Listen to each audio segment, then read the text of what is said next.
नमस्कार। हामी सुरुमा वस्तु विनिमय प्रथामा थियौँ। त्यसपछि पैसाको उदय भयो।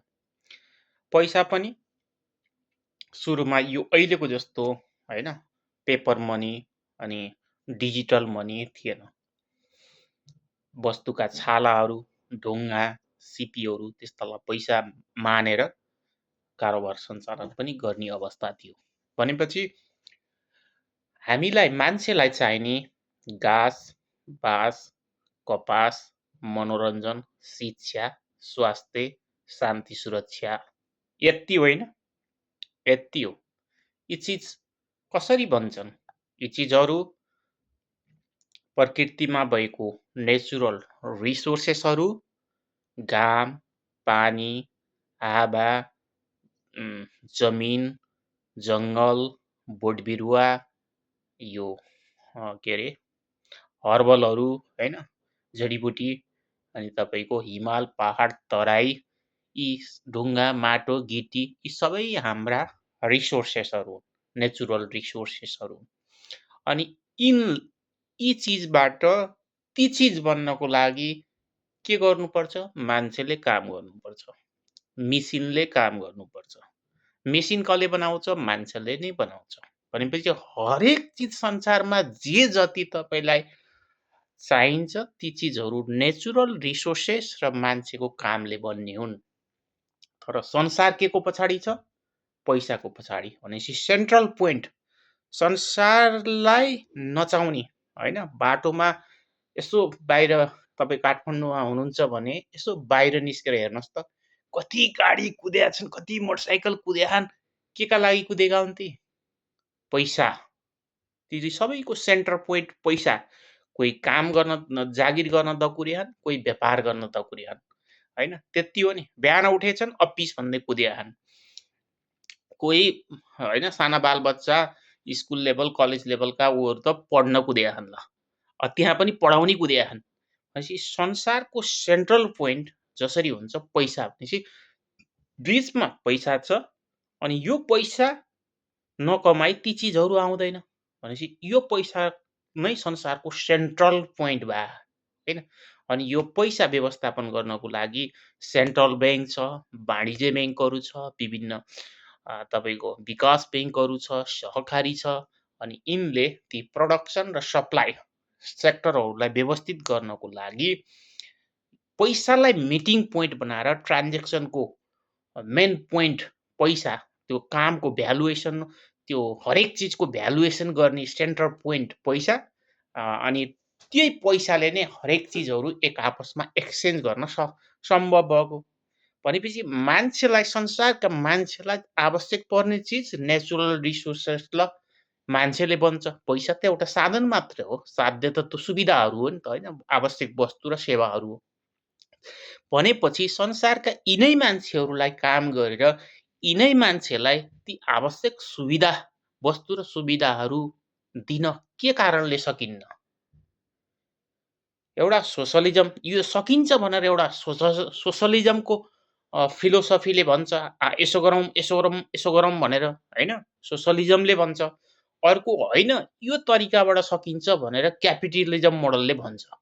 भनेपछि संसारमा क्यापिटलिजम मोडलबाट चलेका देशहरू छन्, त्यसमा पनि समस्या छ हैन, त्यो देशमा पनि बेरोजगार छन्, त्यो देशमा पनि समस्या छ। यता सोसलिजमबाट चलेका देशहरूमा त झनै समस्या छ। भनेपछि सोलुसन त हुनुपर्ने हो नि त हैन। सोलुसन हाम्रै गाउँमा हेर्नुहोस्, रिसोर्सेस जति पनि छन्, एउटाको मकैको पिठोबाट अनेकौं खाने चिज बन्छ, गहुँको पिठोबाट अनेकौं खाने चिज बन्छ, अचारहरू बनाउने चिज कति छन् कति। अनि खेतहरू बाँझा पनि भेटिन्छन्, बारीहरू बाँझा पनि भेटिन्छन्, नेचुरल रिसोर्सेसहरू जङ्गलमा पनि छन्।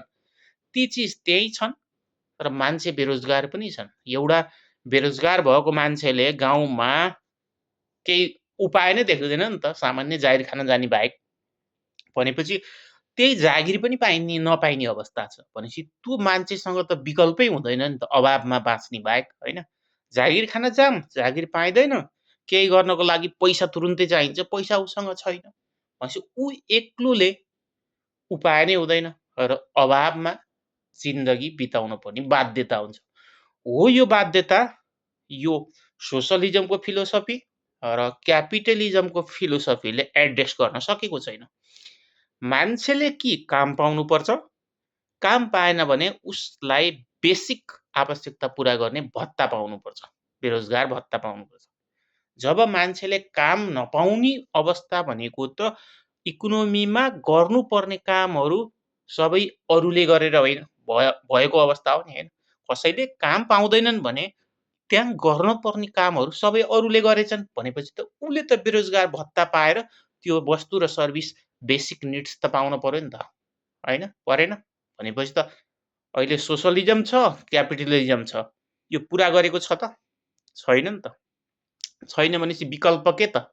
यी दुईटालाई मैले टेक्नोलोजी मार्फत फ्युजन गरेर क्यापिटलिजम र सोसियलिजमको राम्रो पक्षहरू समेटेर यो संसारलाई जगतिजम मोडल दिन्छु, जहाँ कि मान्छेले काम पाउँछ कि मान्छेले बेरोजगार भत्ता पाउँछ, होइन?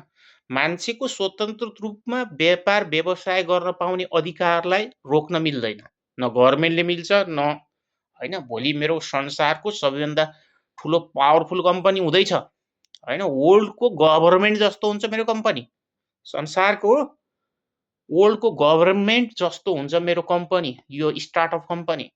त्यतिखेर पनि मैले संसारको कसैलाई पनि, कुनै एकजना व्यक्तिलाई पनि तैँले यो व्यवसाय यहाँ गर्न पाउनस् भन्ने अधिकार त मसँग हुँदैन, होइन? कुनै गभर्मेन्टलाई पनि हुँदैन। लिगल रूपमा गर्न पाउने सम्पूर्ण व्यवसायहरू प्रक्रिया पुऱ्याएर गर्न पाउने सधैँभरि खुल्ला राखिदिन पर्छ। त्यो कसैको क्रिएसनलाई रोक्न कसैले हुँदैन। तर मैले त्यो अवस्था यो स्टार्टअप कम्पनी www.checkout.com मार्फत गरिदिनेछु संसारमा। संसारको इकोनोमी नै बदलिदिएर संसारको इन्डिभिजुअल मनी कोल्याप्स, यो all commercial bank, all development bank, all यो होइन को सहकारी बचत सेभिङ एन्ड कोअपरेटिभ हुन्छ नि, यस्तो किसिमको बचत तथा ऋण सहकारी, अनि remittance company, all fintech company, यी सबैहरू, अनि इन्डिभिजुअल करेन्सी अनि यो क्रिप्टो करेन्सी सब कोल्याप्स हुन्छ संसारबाट। जस्ट चेकआउट एउटा हुन्छ, चेकआउट कम्पनीले सबै यो अपरेट गर्छ, अनि तपाईँको यो इन्ट्रेस्ट पनि हट्छ, अनि बेसिक लेभलको गुड्स जुन चेकआउटले प्रडक्सन गर्छ, चेकआउटको सर्भिस जुन चेकआउटले कन्डक्ट गर्छ, त्यसमा पनि इन्फ्लेसन पनि रोकिन्छ, इन्ट्रेस्ट पनि रोकिन्छ, ब्याङ्क हुँदैन, इन्फ्लेसन पनि रोकिन्छ। अब इन्डिभिजुअल अरूहरूले जसले व्यवसाय गर्न खोज्छन् उनीहरूले चाहिँ चेकआउटबाट बिना ब्याज लोनहरू पाउँछन्। त्यसमा एउटा मेकानिजम हुन्छ गभर्मेन्टसँग मिलेर। त्यसरी होल इकोनोमीलाई, संसारको इकोनोमीलाई न्यू रिसेप गरेर अहिले भन्दा मान्छेले कम काम गरेर बढी वस्तु र सेवा पाउने अवस्थाको सिर्जना, साथै कि मान्छेले काम पाउँछ कि बेरोजगार भत्ता पाउँछको स्थितिमा पुर्याइने छ।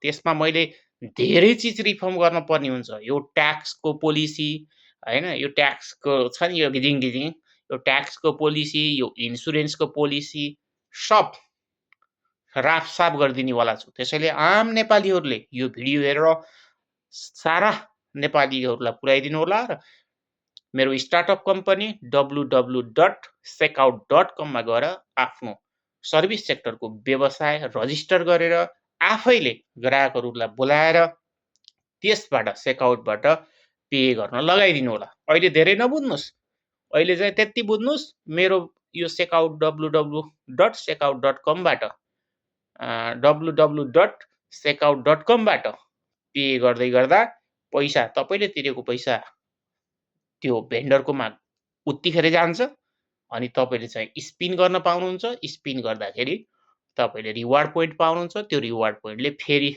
अर्को पटक किन्न पाउनुहुन्छ। गर्दाखेरि हामीले अहिले स्पिनलाई मिटिङ ट्रान्जेक्सनसँग जोडेर भेन्डरकोमा कस्टमर बढाइदिने, कस्टमरलाई रमाइलो गराइदिने, यति हो अहिलेको फन्डा, होइन? पेमेन्टलाई स्पिनसँग जोडिदिने, कस्टमरलाई रमाइलो गराइदिने, भेन्डरकोमा कस्टमर बढाइदिने, यसरी हामी त्यो ट्रान्जेक्सनको पोइन्टमा छिरेका छौँ। अब यसलाई चाहिँ आम नेपालीहरूले सपोर्ट गरेर, पहिला त मेरो जगतपुरवासीहरूले सपोर्ट गर्नु पर्यो होइन, बाहिरकोले किन ट्रस्ट गर्ने मलाई? जब तपाईँले ट्रस्ट गर्नुहुन्न भने, जब मेरो घरकोले ट्रस्ट गर्दैन भने बाहिरकोले किन ट्रस्ट गर्छ? पहिला घरकोले ट्रस्ट गर्ने, त्यसपछि मेरो गाउँको जगतपुरले ट्रस्ट गर्ने, त्यसपछि भरतपुर महानगरपालिकाले ट्रस्ट गर्ने, त्यसपछि चितवन जिल्लाले ट्रस्ट गर्ने, बल्ल नेपालले ट्रस्ट गर्नुहुन्छ। अनि नेपालले ट्रस्ट गरेपछि विश्वले ट्रस्ट गर्छ। आजसम्म यो दुनियाँमा यसरी कुनै पनि युवाले स्टार्टअप खोलेर संसारको इकोनोमी रिसेप गर्छु भनेर लागेको छैन। म लागेको छु होइन। इलोन मस्क चन्द्रमा बस्ती बसाल्छु, उहाँ मङ्गल ग्रहमा बस्ती बसाल्छु भन्दा त्यहाँको गभर्मेन्टले ट्रस्ट गरेर उसलाई होइन फन्डिङ गर्न दिएछ, क्यापिटल उठाउन दिएछ, उसको सपनालाई उजागर गर्न कति सपोर्ट गरे होइन। कति असम्भव हुँदा पनि उसलाई गर, तेरो सपना पुरा गर भनेर फन्डहरू गभर्मेन्टबाट हालेकै छ भने कति वर्षदेखि हालिएछ होइन। त्यो असम्भव जस्तो छ नि त मङ्गल ग्रहमा लगेर बस्ती हाल्न, तैपनि गभर्मेन्टले फन्डिङ गरेको छ। अनि तपाईँको पब्लिकहरूबाट फन्डिङ गराएको छ होइन। कुनै न कुनै बेला उसले होइन चन्द्रमामा लगेर चाहिँ बस्ती बसाल्छ। मङ्गल ग्रहमा के गर्छ मलाई थाहा होइन, तर कम्तीमा चन्द्रमामा लगेर बसाल्छ। त्यस्तै जस्तो मैले एउटा नेपाली युवाले मोबाइल एप्लिकेसन मार्केटिङ एप ल्याएर एउटा बुझेको युवाले संसारको इकोनोमी यसरी रिसेप गर्छु, दुईटा फिलोसफीको राम्रो चिजहरू जोडेर अनि इकोनोमी रिसेप गर्छु भन्दा आम नेपालीले मलाई पागल, मलाई उडाउने होइन, यो नहुने बकवास कुरा भन्ने हो।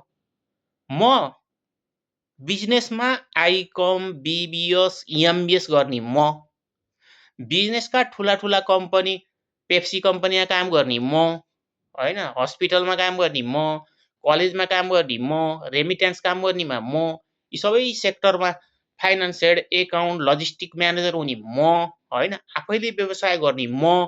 अनि मलाई सिकाउन आउँछन् कहिल्यै केही नगरेका, न बिजनेस पढेका, न बिजनेस गरेका मान्छेले आएर अनि नाना थरी गरेर टर्चर दिन्छन् त्यो स्पिन एपलाई बल्ल बल्ल बल्ल बल्ल कनीकुथी बुझेर। र अहिले चुप्प लाउने, मैले जे भन्छु पहिला भेन्डर जोड्ने होइन, भेन्डर जोड्ने, ट्रान्जेक्सन गर्ने, रमाइलो बनाउने होइन, जसरी हुन्छ ट्रान्जेक्सन गर्ने, रमाइलो बनाउने, अलिअलि बरु क्यापिटल हालेर ल म पनि छु है तेरो यात्रामा भन्ने, मार्केटिङ गरिदिने, त्यसरी सपोर्ट गर्नुहोस् अहिलेलाई।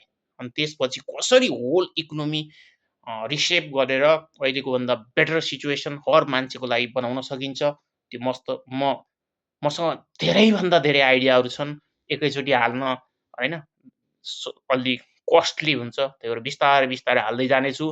त्यही भएर अहिले धेरै क्रस क्वेसन यहाँ त्यहाँ मलाई नगर्नुहोस्, म इरिटेट भइसकेँ। यो एप बनाउनु लाग्यो 3 वर्ष भइसक्यो, 100औँ मान्छेसँग कुरा गरेछु, यसो उसो यहाँ त्यहाँ नबुन्नु। एप रेडी छ, भेन्डर ल्याउनुहोस्, जोड्नुहोस्, ट्रान्जेक्सन गर्नुहोस्।